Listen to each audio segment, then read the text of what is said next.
ಮಂಡ್ಯದ ಕೆರಗೋಡ್ನಲ್ಲಿ ಹನುಮಧ್ವಜ ವಿವಾದ ಭುಗಿಲೆದ್ದ ನಡುವೆನೇ ಉತ್ತರ ಕನ್ನಡ ಜಿಲ್ಲೆ ಭಟ್ಕಳದಲ್ಲಿ ವೀರ ಸಾವರ್ಕರ್ ಹೆಸರಿನ ಧ್ವಜಕಟ್ಟೆ ವಿವಾದ ಶುರುವಾಗಿದೆ.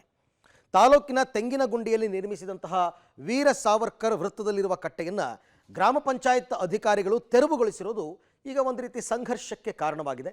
ಏನ್ ನಡೀತು ಅಲ್ಲಿ ಅನ್ನೋದಕ್ಕೆ ಸಂಬಂಧಪಟ್ಟ ಒಂದಷ್ಟು ಮಾಹಿತಿಗಳಿದೆ, ನೋಡೋಣ ಬನ್ನಿ. ತೆಂಗಿನಗುಂಡಿ ಭಗವಧ್ವಜ ತೆರವು, ಅಧಿಕಾರಿಗಳಿಗೆ ಗಡುವು. ಬೂದಿ ಮುಚ್ಚಿದ ಕೆಂಡದಂತಿರುವ ಭಟ್ಕಳ.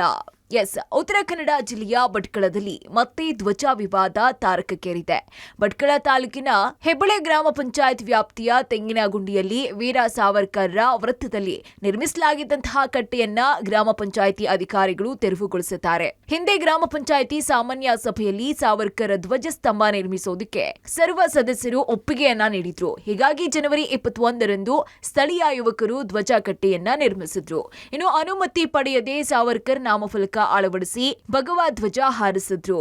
ಇನ್ನು ಭಗವಧ್ವಜ ಹಾಗೂ ನಾಮಫಲಕ ಹಾಕಿದ್ರಿಂದ ಅನುಮತಿ ಇರದ ಕಾರಣ ಗ್ರಾಮ ಪಂಚಾಯತ್ ಅಧಿಕಾರಿಗಳು ಫಲಕವನ್ನ ತೆರವುಗೊಳಿಸುವ ಬದಲು ಗ್ರಾಮ ಪಂಚಾಯಿತಿಯ ಸರ್ವ ಸದಸ್ಯರಿಗೂ ಒಪ್ಪಿ ಧ್ವಜ ಕಟ್ಟೆಯನ್ನ ಜೆಸಿಬಿಯಲ್ಲಿ ತೆರವುಗೊಳಿಸಿದ್ರು.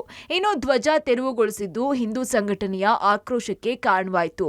ಜನವರಿ 14ರಂದು ಜಾಲಿದೇವಿನಗರ ಬಳಿ ನಾಮಫಲಕ ವಿಚಾರಕ್ಕೆ ಗಲಾಟೆಯಾಗಿತ್ತು. ನಂತರ ಎಲ್ಲರೂ ಸಭೆ ಮಾಡಿ ಸಂಧಾನ ಮಾಡಿದ್ರು. ಆದ್ರೀಗ ಧ್ವಜಸ್ತಂಭ ನಾಶ ಮಾಡಿರೋದನ್ನ ಖಂಡಿಸಿ ಅಧಿಕಾರಿಗಳನ್ನ ತರಾಟೆಗೆ ತೆಗೆದುಕೊಂಡ್ರು. ಇಲ್ಲಿ ಇರುವವರು ಎಲ್ಲ ಊರಿನ ಜನನೇ, ಯಾರು ಹೊರಗಿನ ಜನ ಇಲ್ಲ. ಆದ್ರೆ ಊರಿನ ಜನ ಕಟ್ಟಿದ ನಾವು ಯಾರ್ದು ಸಮಸ್ಯೆ ಇಲ್ಲ, ಯಾರ್ದು ವಿರೋಧ ಇಲ್ದಾನೆ ಅವ್ರು ಈ ತರ ಮಾಡಿದ್ದು ತಪ್ಪು. ಅವರ ಖುದ್ದಾಗಿ ಬಂದು ಈ ಅಧಿಕಾರನ್ನ ಕೈಯಲ್ಲಿ ತಗೊಂಡು ಅವ್ರು ಇದನ್ನ ಮಾಡಿದ್ದು ತಪ್ಪು ಅಂತ ಮೆಂಬರ್ಸ್ ಗಮನಕ್ಕೆ ತರದೆ ಮಾಡಿದ್ದಾರೆ. ಅಧ್ಯಕ್ಷರು ಹೇಳಿದ ಮಾತಿಗೂ ಅವ್ರು ಬೆಲೆ ಕೊಡಲಿಲ್ಲ. ಯಾರು ಒತ್ತಡ ಇತ್ತು ಏನೋ ಗೊತ್ತಿಲ್ಲ, ಏಕಾಏಕಿ ಬಂದು JCB ಅಂತ ತಗೊಂಡು ಬಂತು. ಈ ಬೋರ್ಡ್ ಮತ್ತು ಕಟ್ಟೆಯನ್ನು ಅಷ್ಟು ಕುಲ್ಲ ಮಾಡಿದ್ರು. ಯಾವುದೇ ತಕರಾರು ಇದ್ರು ನೀವು ಯಾವ ಉದ್ದೇಶಕ್ಕೋಸ್ಕರ ತೆಗೆದ್ರೆ ನಮಗೂ ಗೊತ್ತಿಲ್ಲ, ಅದು ನೀವೇ ಹೇಳಬೇಕು, PDO ಅವರೆಲ್ಲ ಹೇಳಬೇಕು. ಬಿಟ್ಟರೆ ಅಧ್ಯಕ್ಷರ ಮಾತನ್ನು ಮೀರಿ ತೆಗೆದಿದ್ದಾರೆ, ಅದು ನೀವೇ ಹೇಳಬೇಕು. ಆದರೆ ಇದು ಅದನ್ನೇ ಹೇಗೆ ಅನಿದಕ್ಕಂತಂದ್ರೆ ಹೀಗಾಗಿ ನಾವು ಮತ್ತೆ ಪುನಃ ನಮ್ಮ ಹುಡುಗರು ಕರ್ಕೊಂಡು ಕಟ್ಟೆಯನ್ನು ಕಟ್ಟಿದ್ದೇವೆ. ಇನ್ನು ಗ್ರಾಮ ಪಂಚಾಯತ್ನಲ್ಲಿ ವೀರ ಸಾವರ್ಕರ್ ವೃತ್ತದ ಹೆಸರಿಡುವ ಸಂಬಂಧ ಗ್ರಾಮದ ಜನರು ಪಂಚಾಯಿತಿಗೆ ಅರ್ಜಿ ನೀಡಿದ್ರು.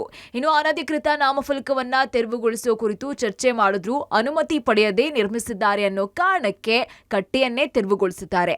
ನಾಮಫಲಕ ಭಗವಧ್ವಜ ತೆರೆಯುವ ಜೊತೆ ಕಟ್ಟೆಯನ್ನ ನೆಲಸಮ ಮಾಡಿದ್ದಕ್ಕೆ ಹಿಂದೂ ಕಾರ್ಯಕರ್ತರು ರೊಚ್ಚಿಗೆದ್ದಿದ್ದಾರೆ. ಅದೇ ಜಾಗದಲ್ಲಿ ಮತ್ತೆ ಧ್ವಜ ಕಟ್ಟೆ ಮಾಡಿ ಸಾವರ್ಕರ್ ಬಾವುಟ ಹಾರಿಸೋದಾಗಿ ಪಣ ತೊಟ್ಟಿದ್ದಾರೆ. ಇಲ್ಲಿ PDO ಒಂದು ಕಡೆ ಪ್ರೆಷರಿಂದ ಅನ್ಯಕೋಮಿನಾಗಲಿ ಬೇರೆ ಅನಧಿಕೃತ ಬೋರ್ಡ್ ಇದೆ, ಅದನ್ನು ತೆಗಿಲಿಕ್ಕೂ ಮುಂದೆ ಹೋಗ್ತಾ ಇಲ್ಲ. ಅದು ಮತ್ತು ಪಂಚಾಯತ್ ಗಮನಕ್ಕೂ ತಂದೇ ಹಾಕಿರುವಂಥ ಬೋರ್ಡ್ಗಳು. ಇದು ಪಂಚಾಯತ್ ಗಮನಕ್ಕೆ ತಂದು ವೀರ ಸಾವರ್ಕರ್ ಬೋರ್ಡ್ ಹಾಕಿದ್ರು ಇವರು ಏಕಾಏಕಿ ಯಾರ್ದೋ ಒತ್ತಡಕ್ಕೆ ತೆಗೆದಿದ್ದಾರೆ. ಈಗ ಅದರಿಂದ ಪೊಲೀಸರು ಮತ್ತು PDO ಮತ್ತು ನಮ್ಮ ಇಲ್ಲಿ ಗ್ರಾಮಸ್ಥರ ಮಧ್ಯೆ ಘರ್ಷಣೆಗೆ ಕಾರಣವಾಗ್ತಾ ಇದೆ. ಇದು ಯಾಕಂತ ಹೇಳಿದ್ರೆ ಆಡಳಿತ ತಂತ್ರದ ಒಂದು ವಿಫಲತೆ ಅಂತ ಹೇಳಬೇಕು. ಸದ್ಯ ಹೆಬ್ಬಳೆ ಗ್ರಾಮದಲ್ಲಿ ಬೂದಿ ಮುಚ್ಚಿದ ಕೆಂಡದಂತ ಪರಿಸ್ಥಿತಿ ಇದ್ದು ಬಿಗಿ ಪೊಲೀಸ್ ಬಂದೋಬಸ್ತ್ ಮಾಡಲಾಗಿದೆ. Naveen Sagar, public TV, Karwar.